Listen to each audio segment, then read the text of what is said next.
that I've been a member, and I thought, well, I'll invite somebody to represent Ivy Tech and help us understand better how that institution serves our community and also our state.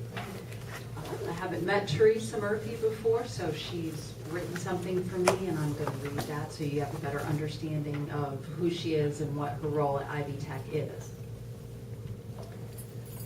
So Theresa Murphy is the Assistant Vice Chancellor for Student Affairs in the Lafayette and Kokomo regions of Ivy Tech Community College.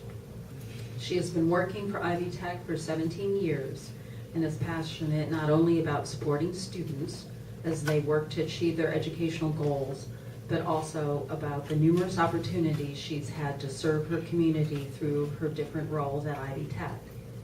Most recently, she's served as a facilitator at the Greater Lafayette 2017 Diversity Summit. She has a Bachelor's of Science degree in Psychology from Ball State and a Master's in Human Resource Development from Indiana State, and is now a doctoral candidate in higher education leadership at Indiana State. So I'll turn it over to her, and I'll thank her beforehand for coming to enlighten us about Ivy Tech.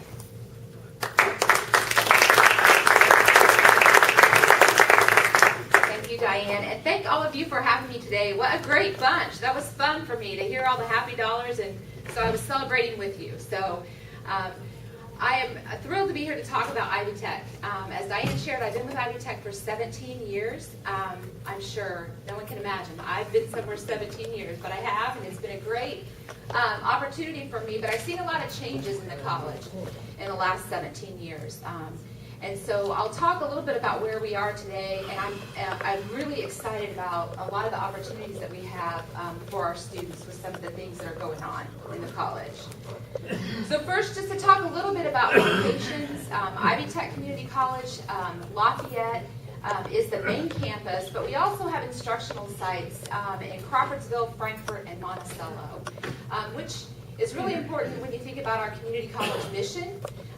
We oftentimes provide higher education opportunities in communities where people may not get to larger communities where those options are available, and it's really important, especially with, and I'll talk about them later, some of the transfer degree options we have now. I really believe, I worked at our Peru instructional site for several years, which is part of the Kokomo region. And I know for a fact that there were people that took advantage of higher education because we were in that community that would not have had we not been there. And when you think about being residents of the state of Indiana, that's really important for us to reach out and grab those people and bring them, get them educated and help them better themselves and bring opportunities to the state through education. So we at Ivy Tech have several different program options. We have face-to-face classes that happen like traditional college classes at every other college campus around the nation. And we also have online options, which are also happening at colleges and universities across the nation. I think it's really important for people to know that regardless of what someone's ultimate goal is, so if someone just wants to come to us and get a workforce credential, they're working in industry, or a business that requires a certification, they can do that. There's some short-term training options, and I'll talk a little bit about that later. We also have associate of applied science degrees, technical certificates. Those are really terminal degrees, meaning they graduate from us and they go get a job. I mean, that's their goal. But we also have associate of arts and associate of science degrees, which are more traditional 2-year degrees that allow students to transfer to a bachelor degree granting institution to finish that bachelor's degree. So lots of great options for students. I put up here, but I didn't want to upset the IT guys, so we're not going to this website, but it's called the Wheel of Programs. And if you go to our homepage, ivytech.edu, you'll go to this, it's called the Wheel of Programs, but what it allows you to do, you or anyone who may be looking to see what are the job opportunities in a particular degree program, what would my wage be, how much would I have the capacity to make, tell me a little bit about the kinds of classes I'd be taking, job opportunities. You can do that with all the programs that Ivy Tech offers on that homepage. And it's a really great tool. So if you're thinking about options, or you have kids or grandkids or people that you know that may be thinking about what those options are, that's a great tool for them to be able to use. So we have a couple special programs I wanted to highlight. We've got lots of programs, but I wanted to talk especially, or just mention, we have some co-enrollment programs with Purdue University. Co-enrollment means that students are dually enrolled at Ivy Tech Community College while also being enrolled at Purdue University. One of them is our Aviation Maintenance Technology program. That's our newest program. And then the second one is our Pathway to Purdue program, and it's our ag program. And so we have many students who are very successful in getting that 4-year degree, and then maybe even going on to more advanced degrees by starting with us for those 2-year programs and finishing that Purdue degree. We also have what we call the ASAP program, and it's an accelerated associate degree program. This is for traditional age students, so students that are coming directly from high school. But what it allows high school graduates to do is earn a 60 credit hour degree in 11 months, which is pretty intense. So they take they do 8-week classes, and they do full semester loads each of those 8 weeks. We have a cohort that starts in the summer.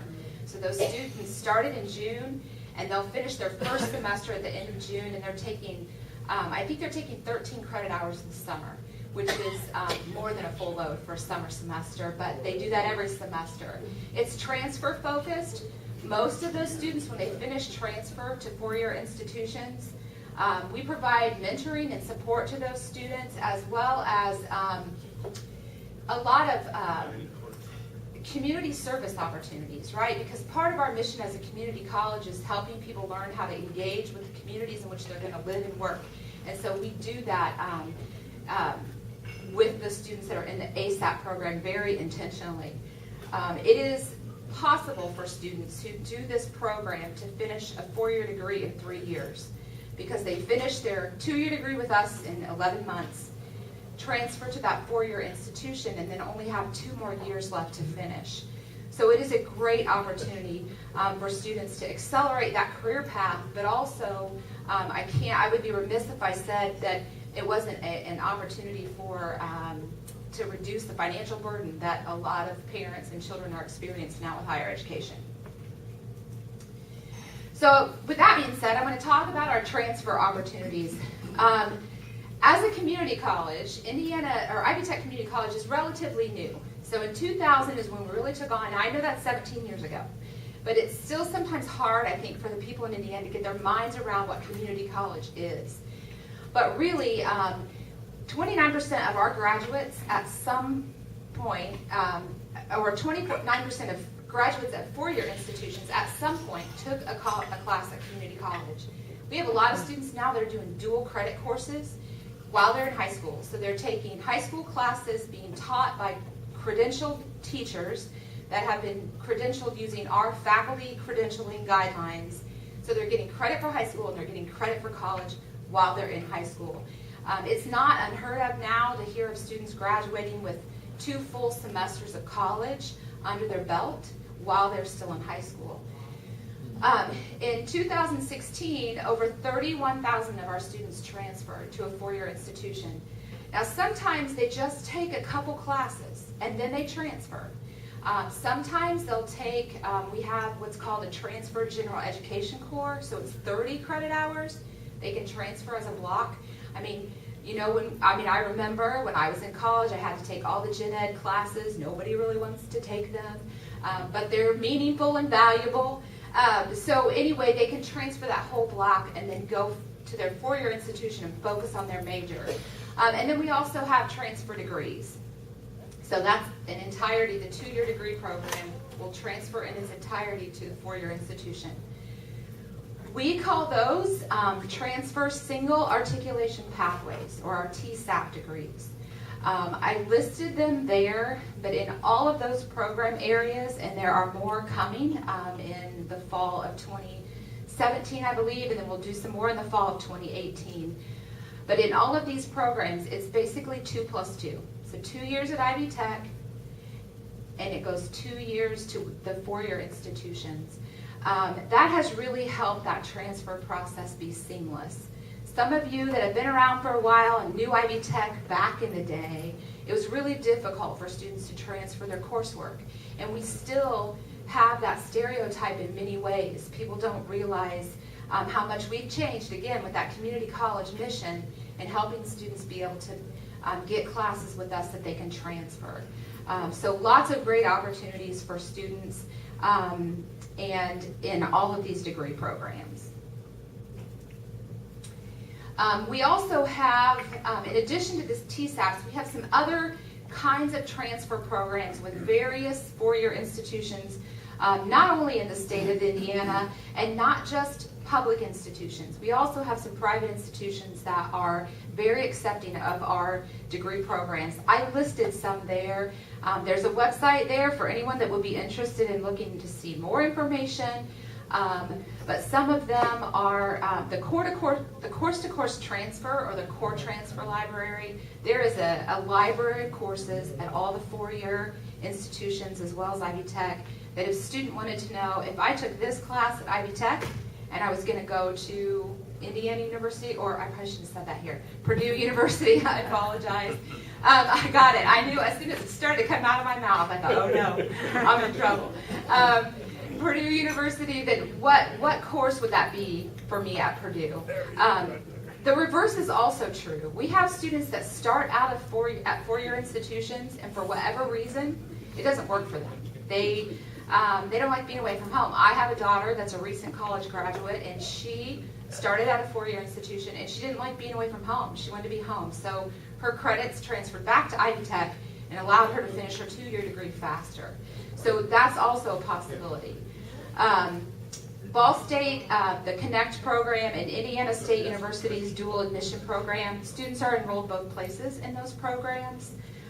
Manchester has a program for our students. They take the full two-year degree from Ivy Tech and apply it toward their four-year degree programs. And again, there are many more options. I just listed a few of them there.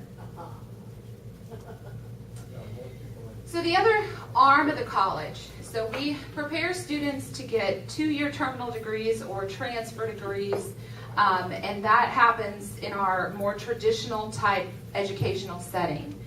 But the other arm of the college is called our Department of Workforce Alignment, and that area is really geared toward workforce training. And it doesn't matter what business or industry you're in, or have people maybe in that work for you or that you work in.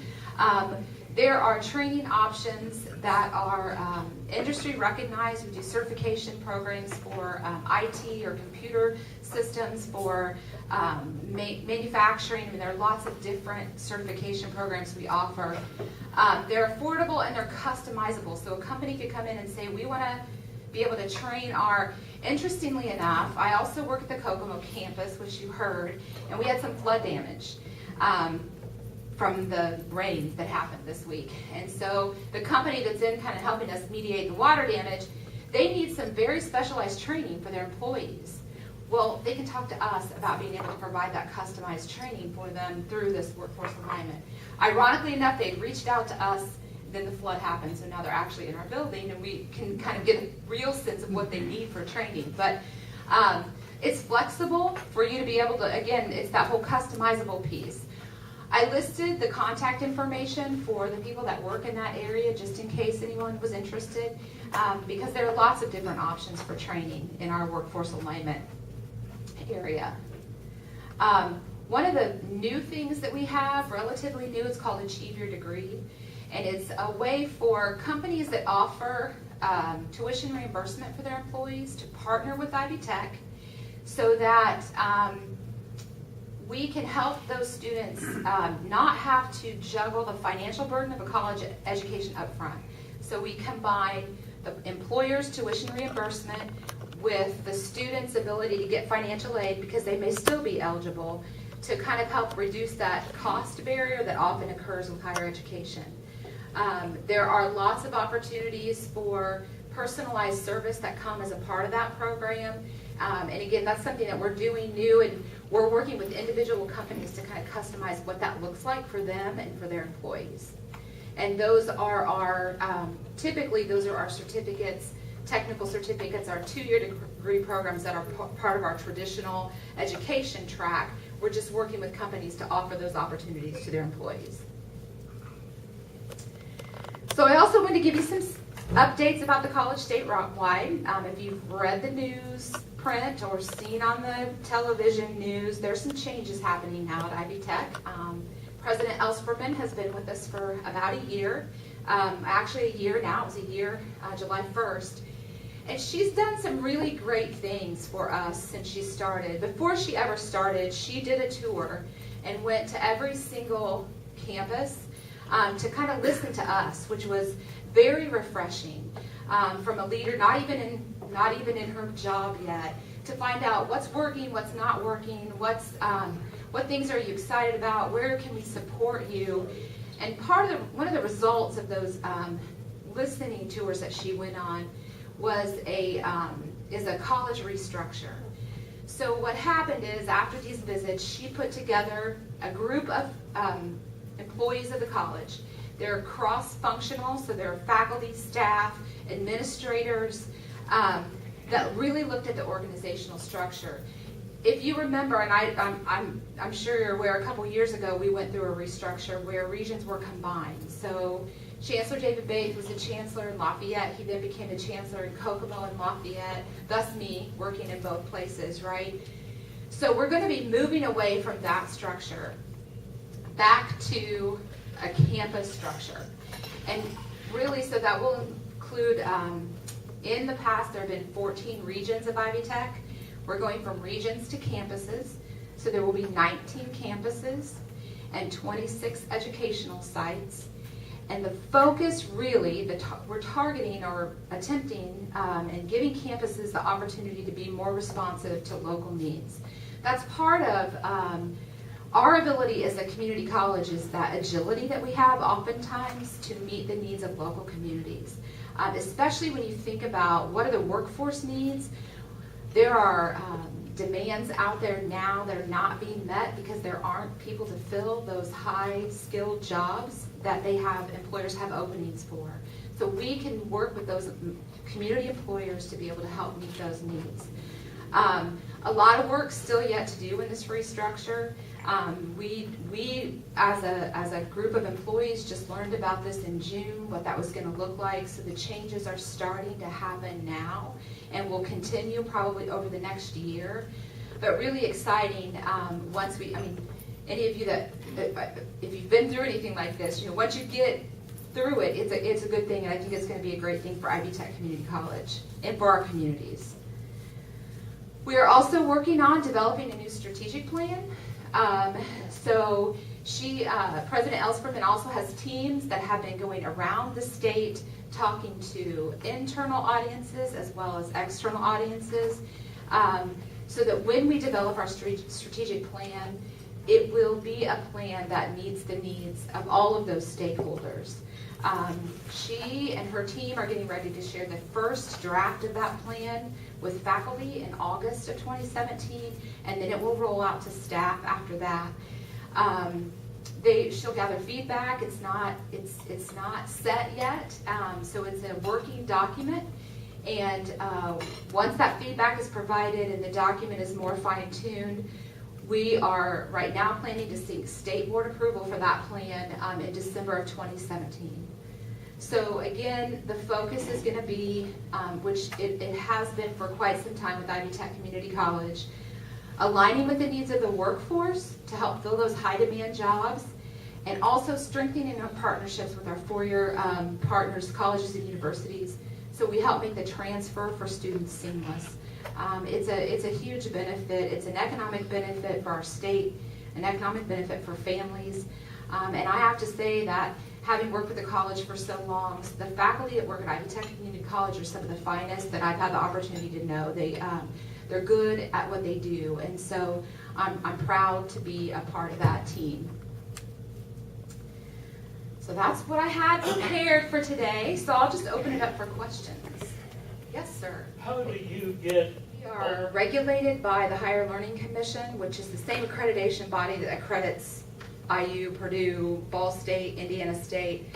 So Our faculty have the same requirements. So they have to have the education, they have to have the educational level. Most often, because of who we are as an institution, our faculty have the educational requirements that they need, they have to, but they also have real life experience because many of them have worked in the field, they've retired from jobs in those areas that their education's led them to, right? But now they want to pass that love for that, whatever that is, whatever that field is, on to others. So that's, I don't know if that answers your question, but that's probably the best I can do to answer that question. Yeah, but to get the number of people, I mean, you need physics professors, you need everybody. Well, and so one of the things that we do, so the college also has full-time faculty that work full-time for the college. We have a lot of adjunct faculty. So adjunct faculty work other places for a living, but they have they meet those educational requirements and they teach for us. A lot of our classes are taught by our adjunct faculty. We could not do what we do if we did not have our adjunct faculty. So then it's not just our full-time people, because you're right. If physics, there are lots of classes we have multiple sections of, and one person couldn't teach all those sections. So we're hiring adjunct faculty to do that for us. Yes, sir. What's the tuition at Ivy Tech? The tuition at Ivy Tech, it will probably go up in the fall, but right now it's about $135 per credit hour. So if $135 per credit hour, each class typically is 3 credit hours. So you take that 135 times 3. It is about half the cost of an education if you go to a regional campus.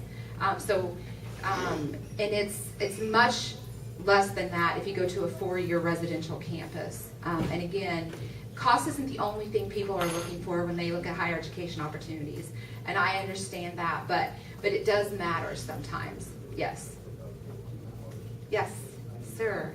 If a student were going to transfer after 2 years to a 4-year school, they would have to determine that when they start the school in the first place, but they won't have the right to get subject matter to transfer. Absolutely.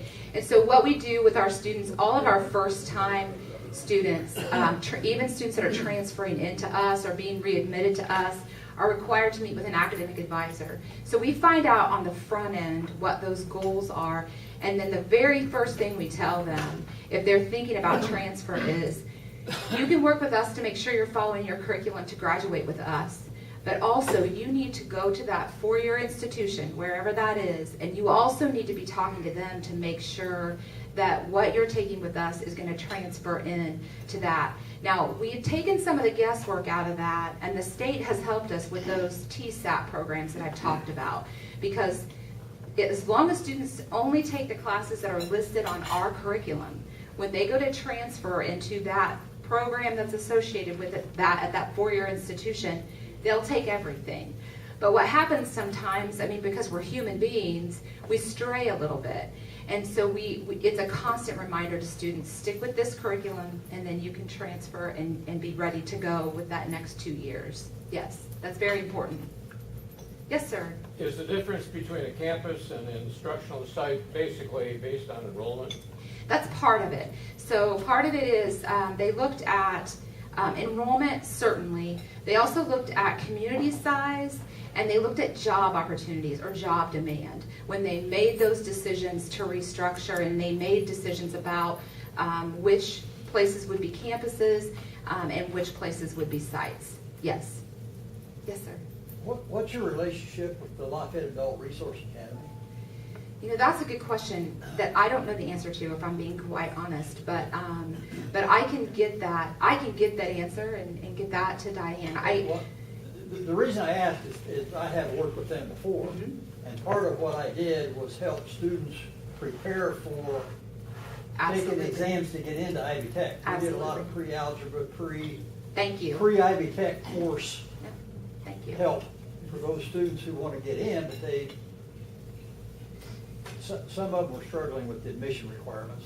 Yeah. So it's a big help to get them to that point. Yes. I don't know if they're still doing that or not. I've been away from them for a couple of years. I will ask our director of admissions and those admissions folks and those recruiters, they don't just work with traditional high school students. They're going to Excel centers and they're going to adult education centers and helping them too. So I'll touch base with him, with Ivan, and just make sure that that relationship is ongoing. My guess is it is. I know that they're doing those things. And kind of a follow-up to that, what opportunities does Ivy Tech offer for volunteers? That's a good question too. I know that we are always looking, and I don't know that that you have to be adjunct faculty to do this. For tutors, for some of our subject matter that it's harder to find tutors for. We offer fewer classes in some areas, and so the faculty that are teaching in those areas are teaching, and so they have less flexibility.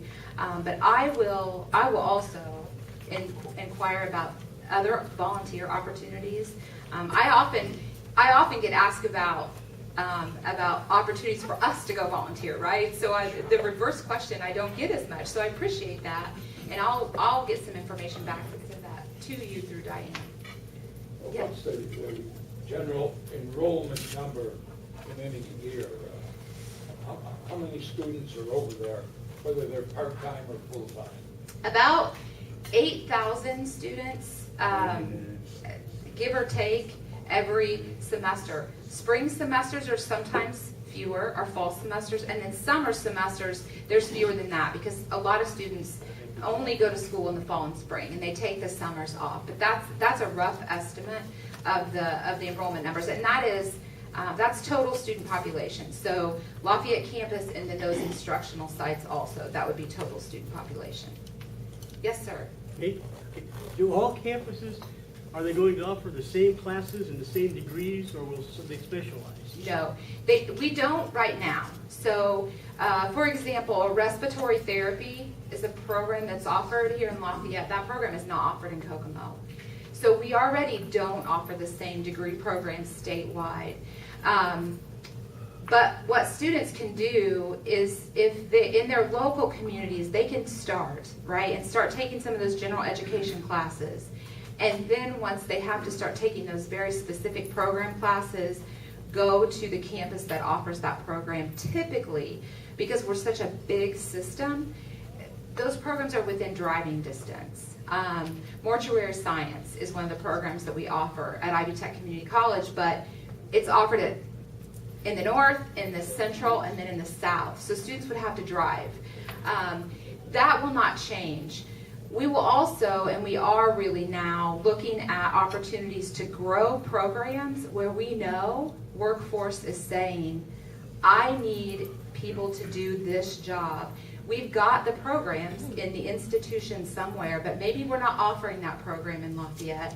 Well, then maybe we should be. And so how can we make that happen so that we're meeting local workforce demands, not by creating something entirely new, but just by offering something that we have somewhere else in the state, here locally, to meet local needs. Does that answer? Yeah. Yes, sir. What's the changing pattern for financial aid for students? Nationally, I know it's a great concern. What about Ivy Tech? It is. And, you know, I think we're all waiting to see what it's going to look like on the national level, because the reality is almost 70% of our students are dependent upon financial aid. So for us as an institution, it's especially important. There are all kinds of discussions, no decisions being made about Pell being reduced, about some restrictions on student loans, and we do understand. I mean, as an institution, I can speak personally because this is one of the areas that I oversee. We definitely understand our role in helping students understand the commitment they're making when they take out student loans, right? We know that. And we are putting a lot of effort into helping those students complete those programs. But when our students are low-income students, they need that support in order to help them overcome some of the barriers that maybe I don't even acknowledge, because I didn't have to overcome those barriers to be able to get a college education. So we're paying close attention. I will tell you that we depend a lot on donors for private scholarship money because we are able to help students with scholarship dollars. We award a lot of scholarship dollars through the generosity of our donors to help support students financially so that they don't have to depend on student loans or federal aid for those that may not be eligible for federal aid, because the reality is, even though our tuition is less expensive, when you have a family and you may be working, and most of our students are working and going to school, even a lower cost education seems like a barrier. So we are very, very thankful to our donors for those scholarship dollars that help with those students too. I know I didn't answer your question in a lot of detail, but it is very important to us, and we are watching very closely. Yes, sir. Do you know how many campuses you have around the state total? It's changing. So we will have 19 campuses. We have 14 regions, some 32 campuses. Then there's more instructional sites right now. But that's in the old structure, so really to even talk about it that way now doesn't make sense. We'll have 19 campuses and those 26 instructional sites, which for Lafayette, it looks the same. So it's Lafayette campus and then Crawfordsville, Monticello, and Frankfort. Those instructional sites will still be a part of that Lafayette service area. So, yes? Since you deal with a lot of adult learners, what's the evolving pattern of giving credit for life experiences or spatial testing? Yeah, so we absolutely do that. We have our faculty, all of the faculty in each of the program areas provide opportunities for students to bring their portfolio. Now, the important part of that is that there's documentation of those experiences, right? So that, because again, when you think about, we're preparing students to go to work or to transfer. So it's not an easy process because we've got to make sure that we can validate the learning that took place before we give the credit, because then those students may be transferring to another institution that's going to look at their transcript and say, they know this stuff. And so, but we do have that opportunity. There are many, many nationally recognized certifications that will crosswalk, we call it crosswalk, directly into credits for courses. A lot of those happen in IT, in the IT areas, or computer, those kinds of manufacturing. Those are the easiest ones to relate to. But there are other fields that have certifications that we can say, you're certified, then you automatically will get the credit for these courses that will apply toward that degree program. So we're seeing a lot more of that. And again, it's easier for students now because as we have a community college mission, for them to be able to do some of those things and then get those credits that will then apply and be transferable. Yeah, thank you. Anybody else? Curiosity question. Yeah. What percentage of your new students coming in are first generation higher ed? You know, that exact number I don't know, but a lot. Yeah, that's a high percentage. I would hate to overestimate, but I know that that's the case. It's a very high number for us that are first gen. So they're first generation. As I've already stated, many of them are low income. So we take what we're doing in the classroom very seriously, but I'm on the student affairs side, and so we're helping provide some of those other support services that our students need to help them acclimate to higher education. For many of our for me, I guess when I was going through, and I'm still going through the educational system, there are a lot of things that I know. It's that language that we use in higher education that I'm familiar with that doesn't intimidate me. But we've got to remember that a lot of our students aren't coming from those backgrounds. They don't have someone that's talking to them about those things. And so those are part of some of the other ways we wrap our arms around our students and kind of help them acclimate to that so they're ready. And I will tell you that our four-year partners tell us that our students, when they get to them, are well prepared. We've got great students. But we've got to do some extra things to get them ready to, for that point. So, yeah. Yes. How easy is it to just take a class? Suppose you have your degree, but you're in an area that's heavily Hispanic, and you want to take some Spanish classes. How easy is it just to take those classes and not worry about a big entrance exam? It's easy. We have, and I don't have the specifics of it, but I know there's information on the website about it, but we have a senior scholars program. And so we waive tuition for our senior scholars, and they can take classes just as you're saying. Our regular credit classes, and also our workforce alignment classes that are more short-term training classes. But we've got we've got several students that are taking degree classes. It could be Spanish, it could be business, it could be visual communications, it could be anything. And you can come. There's a different application process. If you already have a degree, you don't have to take our assessment test anyway. Students that come to us with a bachelor's degree, we waive that assessment test for them, or if they've even taken if they've taken courses that haven't culminated in a degree, but they've taken English and math that we know get them past that minimum level, we waive assessment for them. We don't. GPA requirements for traditional students, if it's above a certain GPA, they don't have to do our assessment either. So I guess I don't want to say you could just walk in and go to class, but we've tried to take some of the extra steps out of it for people that just want to do exactly what you're talking about. Well, I've done classes with the senior program. First of all, you have to be retired if you don't want to pay. Found that out the hard way because I wasn't retired. Right. But I'm talking about, suppose someone has a degree but wants to take a couple of those aviation maintenance courses. Do you have closed coursework so that just not anybody could drop into a class like that? Some of our programs are closed programs. So if they're courses that are part of a closed program, I'll use nursing for example. Our nurses are selected via criteria that we use to select them into the program. If it's courses that are part of a closed program, then not just anyone can take those courses because it's closed, right?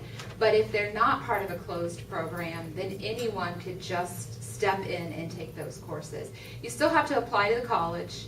You apply as courses only. The application doesn't cost anything. You indicate that you have a degree and those kinds of things. But you still need to apply to the college because we've got to get you. All of our courses now involve some kind of component with Canvas, which is our learning platform that we switched to Canvas this year instead of Blackboard. So all of our courses are going to have a component like that, which means you're going to have access to be able to log into the system, even if you are only taking classes for that purpose. Now there are some classes, some faculty will let people audit their classes, so you don't do you're not getting a grade, you're just sitting in on the class, and that really is, I think, up to the faculty that are teaching those courses, if they'll allow people to come in for audit purposes. Yes. Time? Oh, okay. I'm good. Mercifully. Thank you.